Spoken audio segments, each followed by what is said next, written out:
We are now 21 days away from elections in Amethi in Uttar Pradesh, and today BJP candidate and Union Minister Smriti Irani has filed her nomination papers. NewsX has spoken exclusively with Smriti Irani. She has taken on Rahul Gandhi on the work she has done in Amethi, the reservation debate, and also challenged whoever the Congress may field for an open debate on Amethi. Well, amidst the row over the suspense over who the Congress party will declare, Smriti Irani's interview is certainly a big one today. Let's play it out. केंद्रीय मंत्री स्मृति ईरानी और Bharatiya Janata party से प्रत्याशी इस वक्त मौजूद हैं हमारे साथ। आज उन्होंने फाइनली नॉमिनेशन फाइल कर दिया है। सबसे पहले बहुत बहुत बधाई आपको स्मृति। धन्यवाद।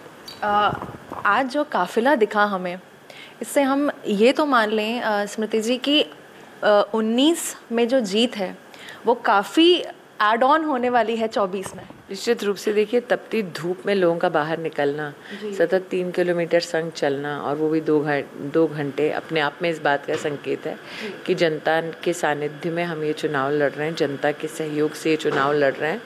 और मोदी जी ने जो विकास के काम किए, उन कार्यों को देखते हुए आज की जो भीड़ उमड़ी है वो उसका संकेत दे रही है कि पुनः अमेठी में कमल का फूल खिलेगा। जिस तरीके से काम है, क्योंकि लास्ट 5 ईयर से आप यहाँ पर हैं, आप जो काम कर रहे हैं विकास के काम, वो 15 साल में नहीं हुए। और हम क्योंकि अमेठी में जनता के बीच हैं तो उनके ऐसी बातें हमने सुनी हैं। तो आप भी क्योंकि रही हैं, कल भी आप अचानक से रात में निकल गई और सब लोग एकदम सरप्राइज हो गए थे कि स्मृति ईरानी आ गई हमारे बीच में। इस तरह के काम है तो आप उनका एक माइंड रीड कर सकती हैं यहाँ की जनता का, वो क्या कह रही हैं। नहीं, ऐसा नहीं है। देखिए, मैं कल मोहन जी की आज रोड शो होने वाली थी, तो तैयारी में संगठन का एक स्वभाव रहता है कि खुद मुआयना करो और खुद संगठन के कार्यों को आगे बढ़ाओ। तो ऐसा नहीं है कि मैं प्रचार में निकली थी, मैं मुआयना करने निकली थी। और चूंकि सभी कार्यकर्ता संग थे तो सब अपने अपने वाहन में थे। जहाँ तक कि अमेठी की जनता की दरकारों की बात है, मूलभूत सुविधाओं से वंचित था अमेठी। अब एक क्षेत्र में 4 लाख परिवारों का टॉयलेट ना होना, एक परिवार में अगर 4 लोग भी हैं, इसका मतलब 16 लाख लोगों के पास शौचालय ही नहीं था अमेठी में, जहाँ 50 साल गांधी खानदान का राज रहा। तो मेरे लिए पहले के 5 साल मूलभूत सुविधाएं देने का 5 साल थे, और उसमें से 2 साल तो कोरोना रहे। तो 2 सालों में आप अगर देखें मेरा इतिहास, तो मैं यहाँ पर गांव-गांव घूमी भी थी जब मौत मंडरा रही थी। तो लोगों का ये कहना है कि दीदी कम से कम आप थी तो, अगर राहुल जी होते तो ना आते, ना हमको मुफ्त का अनाज मिलता, ना मुफ्त की वैक्सीन संभव हो पाती। वैक्सीन ही हिंदुस्तान में संभव नहीं हो पाती क्योंकि उनका रुझान विदेशी वैक्सीन के प्रति था। लगातार लोग कह रहे हैं कि गांधी परिवार की परंपरागत सीट है, उनका घर है। तो हमारा एक सवाल ये भी उनसे था कि अगर घर है तो घर में मौजूदगी तो होनी जाहिर सी बात है, लेकिन जिस तरीके से आपको एक पॉजिटिव रिस्पांस मिला 2014 की अगर हम बात करें तो आप कांग्रेस पे सवाल करती थी, लेकिन इस बार आप जवाबदेही थी। तो रिपोर्ट कार्ड बहुत ही लंबा है। लगातार मैं चाहती हूँ कि जो भी कांग्रेस का प्रत्याशी आए वो चुने कौन से चैनल पे उनको मुझसे जवाब चाहिए, वो चैनल चुने, वो रिपोर्टर भी चुन लें, मैं आ जाऊँगी। जी, तो चैलेंज बिल्कुल दे रही हैं यहाँ पर स्मृति ईरानी। आप जिस तरीके से लखपति दीदी की बात कर रही हैं, शुरुआत हुई और काफ़ी महिलाओं को इन्होंने जोड़ा। अब अमेठी की महिलाओं को देख रही हैं आप, यहाँ पर भी जो एक तादाद है वो बढ़ रही है। कैसा रिस्पांस मिल रहा है और आगे आपको क्या लगता है ये कहाँ तक जाएगा? आज आपने देखा कि हर वर्ग की महिला थी, हर धर्म की महिला थी, और जो सारे विकास के काम मैंने गिनवाए आपको, उसका सबसे बड़ा जो इम्पैक्ट होता है वो घर में, परिवार में एक महिला पे ही होता है। इसलिए मैं पूर्ण रूप से संतुष्ट हूँ कि हमने जो जो जनता से वादा किया वो हमने पूरा किया। निश्चित रूप से आने वाले 5 सालों में मेरा संकल्प है, मोदी जी जो लखपति दीदी की बात करते हैं कि यहाँ 50,000 लखपति दीदी बने, अब तक 13,000 हम बना पाए हैं, 50,000 का हमारा लक्ष्य है, और मुझे लगता है कि मैं 4 साल में वो लक्ष्य की प्राप्ति कर लूँगी। और आपको लगता है कि यहाँ अमेठी की जनता कुछ चीज़ों से वंचित रह गई थी, और 2019 के साथ साथ 2024 में भी आपके में भी कुछ चैलेंजेस होंगे कि हमें यहाँ की जनता को पहुँचाने हैं? देखिए, हमारी बढ़ती आबादी है, बढ़ती आबादी की नीड्स बढ़ेंगी, अपेक्षाएं बढ़ेंगी, उनकी दरकार बढ़ेगी, और हमने इसलिए ग्राम पंचायत वार सुनिश्चित किया है कहाँ क्या बनना बाकी है या कहाँ क्या नया बनना वो चाहते हैं। उसमें हम ग्राम सभा पूरी बुलाते हैं, सारी जनता से मिलते हैं खुले आसमान के नीचे, सबसे कहते हैं कि जिसकी जो इच्छा है सब बोलें, सबकी सहमति बने उस एक विषय पे, फिर वो काम होता है। तो ये चलन मेरा करीबन 5 साल से एज अ सांसद चल ही रहा है। तो क्योंकि मैं जब सार्वजनिक सभा में बैठ के जनता का ही निर्णय करवाती हूँ, फिर उसको नियम अनुसार जिला प्रशासन को देती हूँ, तो दोनों के समन्वय से अब तक काम कर पाए हैं, आगे भी वही करेंगे। आरक्षण के मुद्दे उठते हैं, ये कहा जाता है विरासत प्रॉपर्टी, विरासत टैक्स की बातें होती हैं। क्या लगता है आपको ये जेन्युइन मुद्दे हैं जिससे जनता वाकई में? कांग्रेस की एक हिस्ट्री रही है, एक इतिहास रहा है लूटने का। पहले जनता की तिजोरी लूट रहे थे, अब जनता की सीधी जेब पे नजर है। तो क्या जनता के लिए मुद्दा नहीं कि कांग्रेस ने लूट का प्रस्ताव रखा है? और अगर लूट का प्रस्ताव रखा है तो लूट का पैसा देंगे किसको? कांग्रेस ने कहा हम एक विशेष वर्ग को पैसा देंगे। तो क्या ये जनता के लिए चिंता का विषय नहीं है कि जहाँ जहाँ अभी वर्तमान में कांग्रेस की प्रदेश की सरकारें हैं, वहाँ जनता का क्या हश्र हो रहा है? कर्नाटक में पिछड़ों का आरक्षण उठा के उन्होंने दे दिया है मुस्लिम समाज को, लेकिन मुस्लिम को पिछड़ा बना दिया है, पूरी की पूरी मुस्लिम कौम को पिछड़ा बना दिया है। अगर आपने कुरान पढ़ी हो कभी, उसमें कोई कास्ट लिखे नहीं है, तो इसका मतलब आप कुरान का भी अपमान कर रहे हो।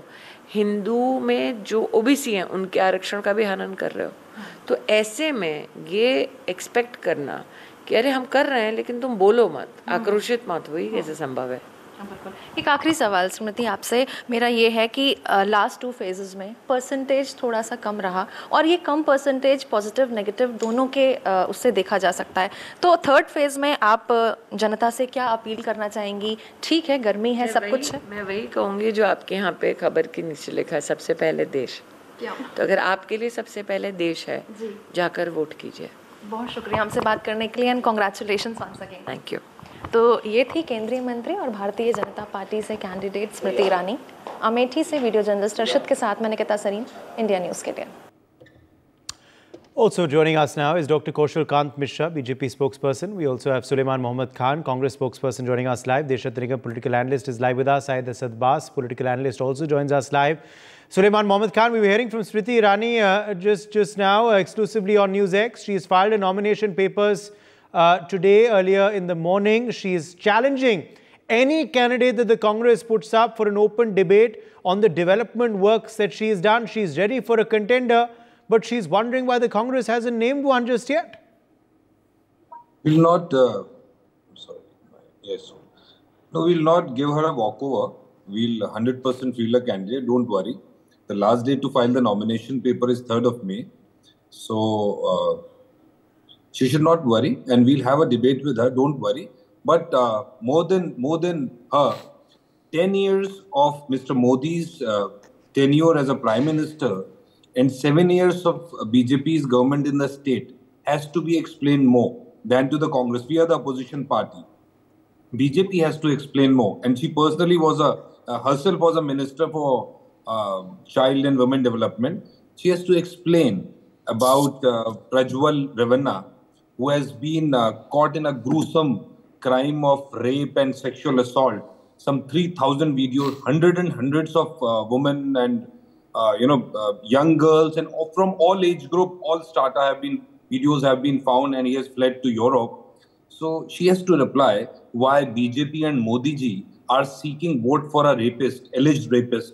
There's serious evidences against him, and why all the time Miss Smriti Irani has to explain why all the time BJP sided with the rapist, Kuldeep Sengar, this Brij Bhushan Saran Singh, etc. Always they are on the wrong side. 50% of the population, they always, people who have exploited them, raped them, the NCW chairman is silent. And BJP is always standing with these people.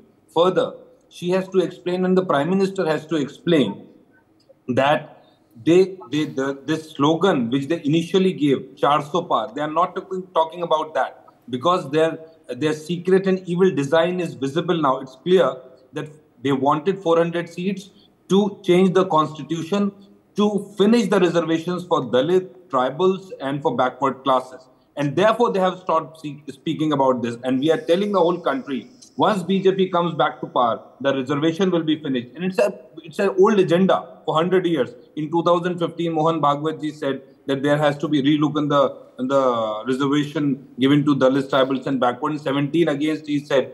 Few of the MPs have said this. So it's been going on for 7-8 years. And this was their chance. Therefore, for 4 months, an unrealistic picture they have given that 400 par. They are not even getting 150. So all these things the Prime Minister has to explain. The BJP has to explain. They have to explain about the electoral bond scam in which directly the top leadership of the BJP is involved into this electoral bond corruption, chanda, dhanda lo, chanda do, dhanda lo, firauti, hafta vasuli. These were the modules which the Prime Minister did. And see the tone and the tenor of the Prime Minister after the first phase. Once on 19th of April, the BJP and the Prime Minister realized they are badly defeated. The wave is against them completely for 102 seats. From 20th April onwards, he started speaking lies. This is what Ms. Smriti Irani was saying, that Congress has said in their manifesto, come on, debate with me. Show me where the Congress party has said that we'll take the properties and distribute to Muslims. And it is very unfortunate and shameful for the Prime Minister, Home Minister, Chief Minister of UP and everyone else in the UP. But Sulaiman, what is the strategy on not naming a candidate just yet? As you're saying, there is still time for nomination. But why the delay? Were you waiting for Wayanad polling to get over? Were you hesitant on what the people of Wayanad will think? Is there a reluctance in the Gandhis to fight? Does Priyanka and Rahul not want to fight? What is the strategy? And what is the reason for the suspense? Sir, not at all. Not at all. People in the Congress party want Mr. Rahul Gandhi to contest from Amethi.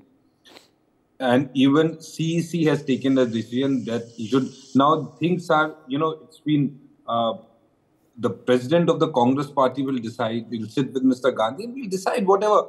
Either Mr. Rahul Gandhi will contest or somebody else. It's not about Rahul Gandhi. It's about the country. The country is going into, economically is collapsing.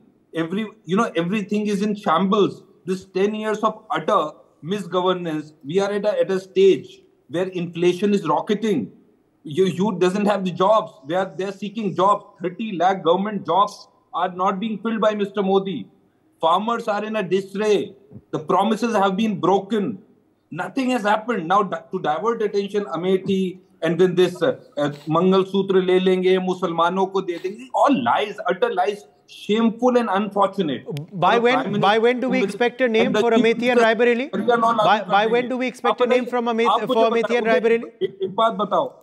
नहीं मैं जवाब लूंगा. मैं कौशल कांत मिश्रा से जवाब लूंगा, सुलेमान मोहम्मद खान. मगर बड़ा सवाल ये है कि अमेठी और रायबरेली को नाम कब मिलेगा? अमेठी और रायबरेली को नाम कब मिलेगा? मैं ये कहना चाह रहा हूँ, मुख्यमंत्री यूपी के कहते हैं कांग्रेस आई तो शरा लो. नहीं, ये सब के बारे में बात करेंगे. सुलेमान मोहम्मद खान इस सब के बारे में बात करेंगे. अमेठी और रायबरेली को नाम कब मिलेगा?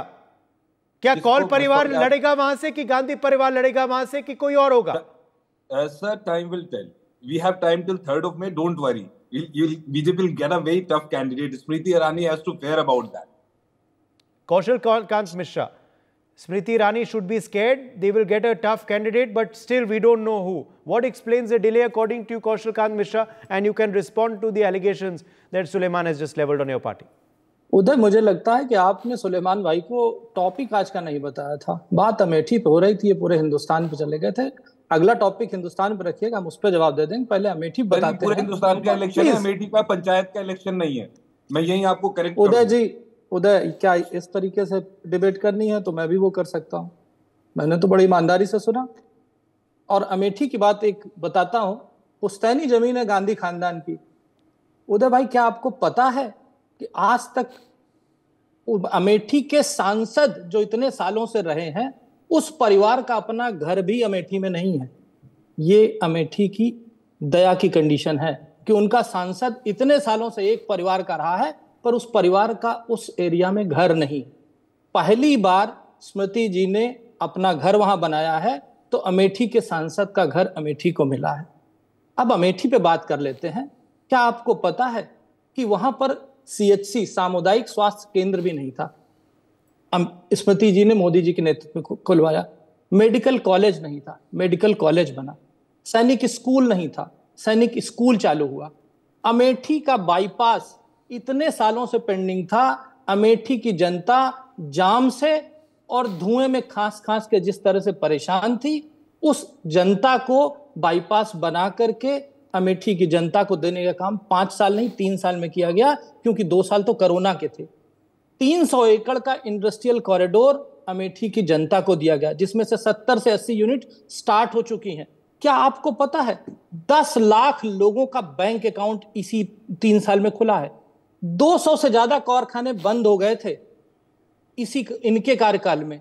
आज जबकि 6000 से ज्यादा एमएसएमई की यूनिट अमेठी में दोबारा चालू हो गई हैं।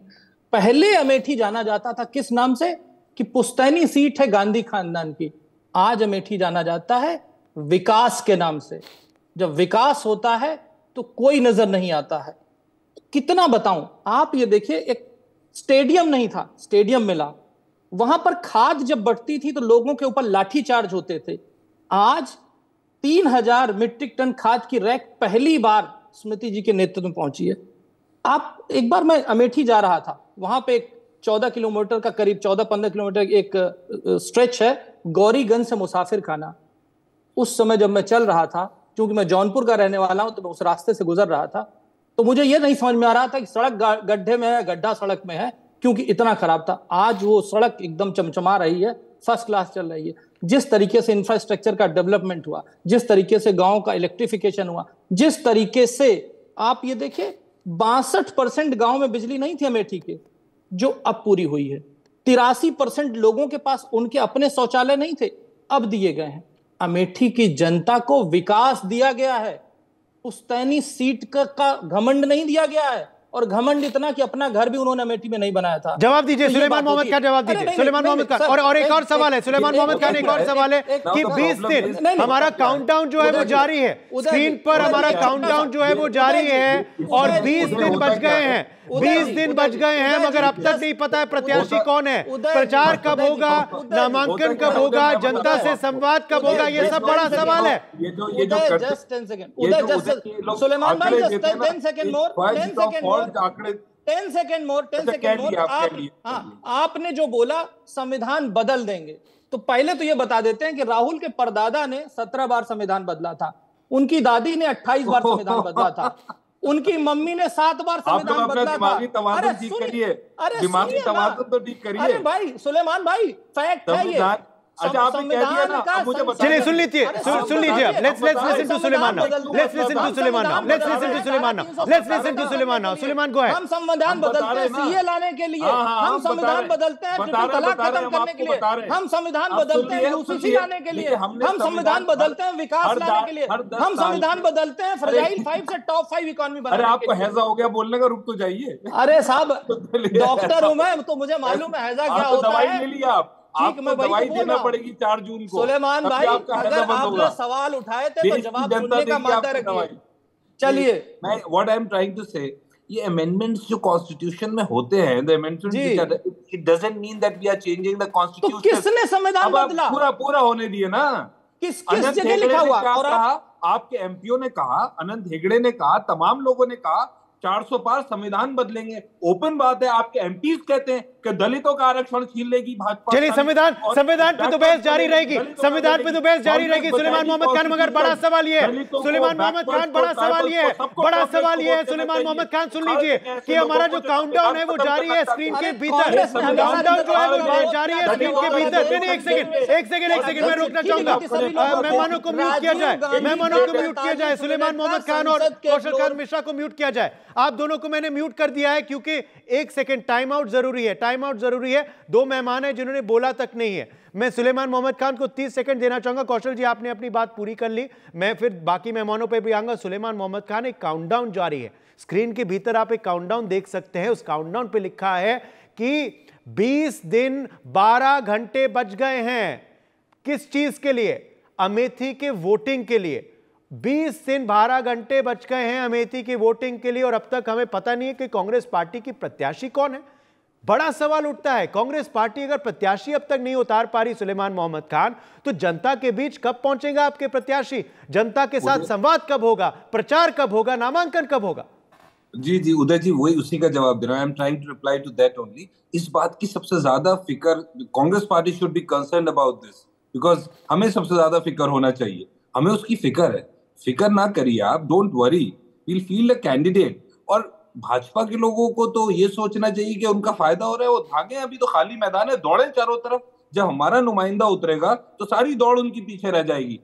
इसलिए बड़ी ये जो चलिए, चिंता का विषय नहीं है, होना चाहिए। Deshathringam, respond to that. Why you so concerned? Roam around, enjoy the time and campaign. Why you concerned? You should be enjoying.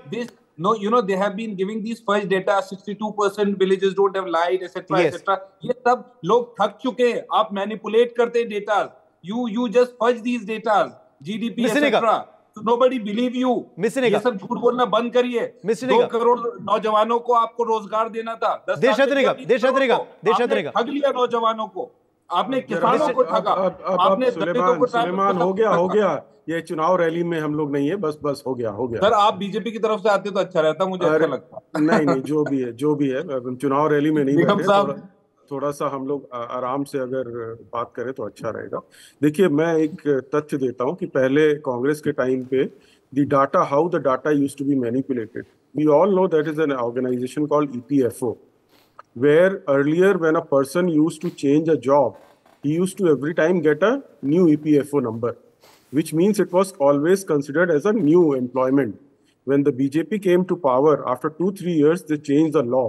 Once a person registers himself under the EPFO, he carries the same number throughout his life. Even if he leaves a job and joins another employment, it is not considered as a new employment. Therefore, you get the correct data. Earlier, it was considered as a new employment. Even if the person had resigned from the previous job, it was taken as a creation of an employment. This is how the law was changed, and the correct data of employment has come. Inflation is well within the range of the RBI target of 6%, less than 6%, which is very good, which was 9 to 13% during Congress UPA 2 time from 2009 onwards, which is, admitted fact. It's all there. It was Congress's data itself. Now, I think I'm sure BJP is quite happy. They have the early mover advantage in Amethi. Obviously, they have much more time to contact people. This is, I think, the prime factor when you go out campaigning. You should have more time to campaign. And what comes to my mind is confusion, a state of flux in the Congress where they are not even sure which candidate. Now, if suppose Rahul decides to contest from Amethi, then let me tell you, if a person who has already won from a huge margin in Wayanad and again is thinking of contesting from two seats, then let me say, I'm so sorry, this doesn't happen. Second time, you should be contesting from the same place alone, not two places. That would show the confidence. The moment you go and, go for the second seat after having a huge victory in Wayanad, then there is something wrong at Wayanad also. Therefore, you are going to look for another seat. And let me tell you, there are two factions within the Congress. One is led by Priyanka, other is led by Rahul Gandhi. Priyanka wanted Rahul Gandhi to contest from the Amethi seat, thinking that Smriti Irani would win and that would finish the career of Rahul Gandhi. But that is not happening. And probably Raebareli is being thought about. I think Smriti Irani is very well placed to win this election and will increase her margin. So I think the Congress must realize its own weakness. Not declaring a candidate, still waiting for it, still juggling with the names around, whether it will be Rahul, Priyanka, or some third candidate. I think that sends a very, very wrong signal. I mean, you may have hyperbole, you may show a very tough stand on TV channel debates, but the fact remains, the voters are actually thinking, even the Congress supporters are worried who are there, whatever the numbers there may be diminished. They themselves are worried. Why not a candidate? Because they want to know the candidate, they want to meet the candidate. But if you don't do that, that goes against the party. I mean, whichever party, does procrastination on declaring candidates from a particular place, it robs the valuable time from the candidate to campaign and to canvass and to profess their, likes or dislikes or whatever you may call it. I think it's a very worrisome sign for the Congress. Okay, let me get in a side. I'll just counter one. No, I'll come back to you. Suleiman, don't talk all this. There are two groups. Suleiman, I'll come back to you. Let's get inside the Siddhabas. Syed Siddhabas. I'll give you a chance. Suleiman. Syed Siddhabas, Deshathringam believes he's surprised at the strategy. He believes, of course, BJP though should enjoy it and take first mover advantage. And he believes perhaps it's Priyanka Gandhi Vadra's strategy not to let Rahul fight from Amethi? Interesting. Go ahead. Well, Desh Ratan Nigam Saab is a senior political analyst. He's very knowledgeable, but of course, with all due respect, I do not agree with him. Also, as a matter of fact, let me bring in a very important point to this.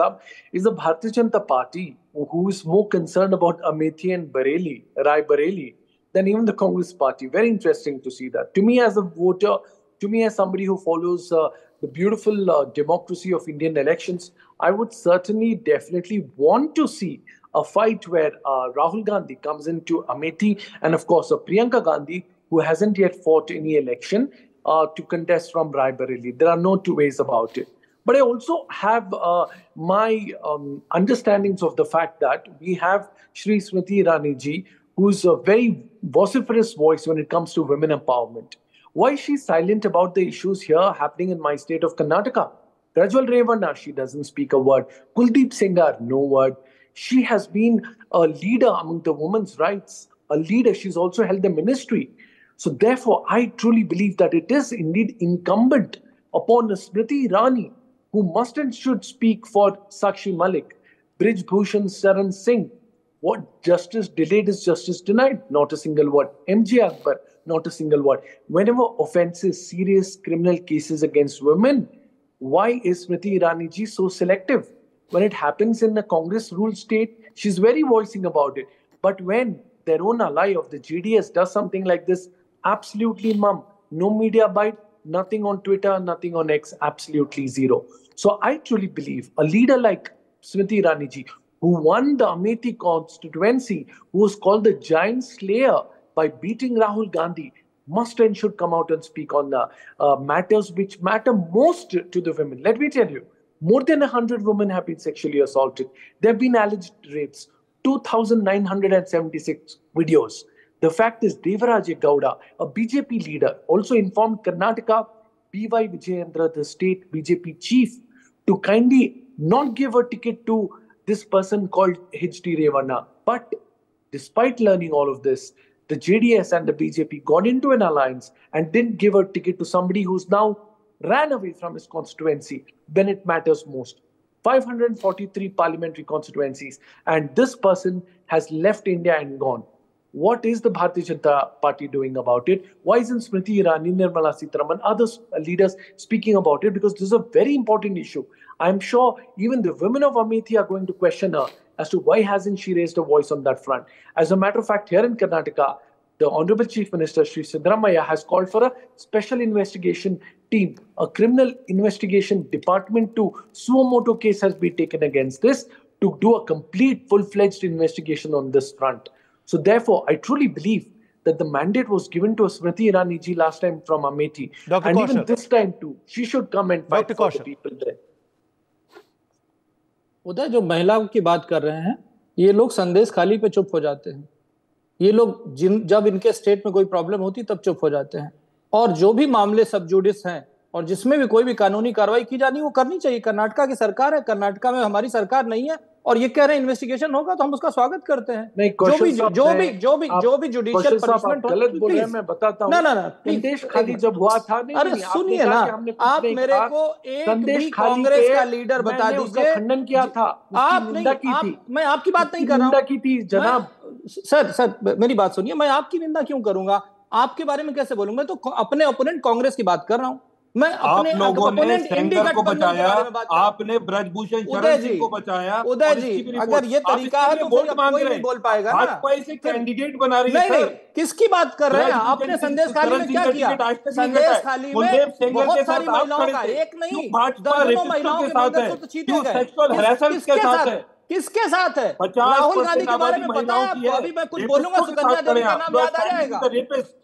अरे सुलेमान साहब, reservation आप लेना चाहते हैं दलितों का, tribals का, और सुलेमान साहब आरएसएस रिजर्वेशन छीनना चाहते हैं, इसी पे चुनाव होना है. जो आप ये झूठ बोलते हैं ना कि मंगलसूत्र लिए, इसका आप जवाब देना पड़ेगा। आज तक किसको रिजर्वेशन दिया ये बता दीजिए। कांग्रेस में जवाहरलाल नेहरू ने सारे मंत्रियों को पत्र लिख के कहा था वो रिजर्वेशन के खिलाफ है। राहुल गांधी, राजीव गांधी ने 45 मिनट का भाषण दिया है ओबीसी रिजर्वेशन के खिलाफ। जब सरकार कांग्रेस की चली गई, मंडल कमीशन की सिफारिश कभी नहीं लागू की कांग्रेस ने। आज जिस, अरे मेरे को ये बता दीजिए ना, आप मेरे रिजर्वेशन हमने ही दिए। आप झूठ बोलने का काम कांग्रेस के सारे लीडर, बिल्कुल आप सारे, अरे ये बताइए ना, धारा 370 खत्म नहीं हुई थी, उसके पहले सारे कानूनी तौर पर दिए गए रिजर्वेशन जम्मू कश्मीर में लागू नहीं होते थे। प्राइवेटाइज करना चाहते हैं। अगर एएमयू की बात करते हैं, अगर हम मुस्लिम यूनिवर्सिटीज की बात करते हैं, अगर हम उस्मानिया की बात करते हैं, हम जामिया की बात करते हैं, वहां पर एससी एसटी ओबीसी के रिजर्वेशन को खत्म करके मुस्लिम को रिजर्वेशन देने का काम किया है। आप ठीक है समय की कमी है, समय की कमी है, मैं आप दोनों को रोकना चाहूंगा, समय की कमी आप दोनों को रोकना चाहूंगा। बहुत बहुत शुक्रिया हमारे सारे मेहमानों का। Thank you all very much for joining us on this debate. Of course the question still remains as to who the Congress's candidate for Amethi will be. It's going to be a very interesting contest. Once again, we'll be keeping a very close eye on it. For the time being, my thanks to all of our guests. For more such videos, subscribe to the NewsX YouTube channel, hit the bell icon.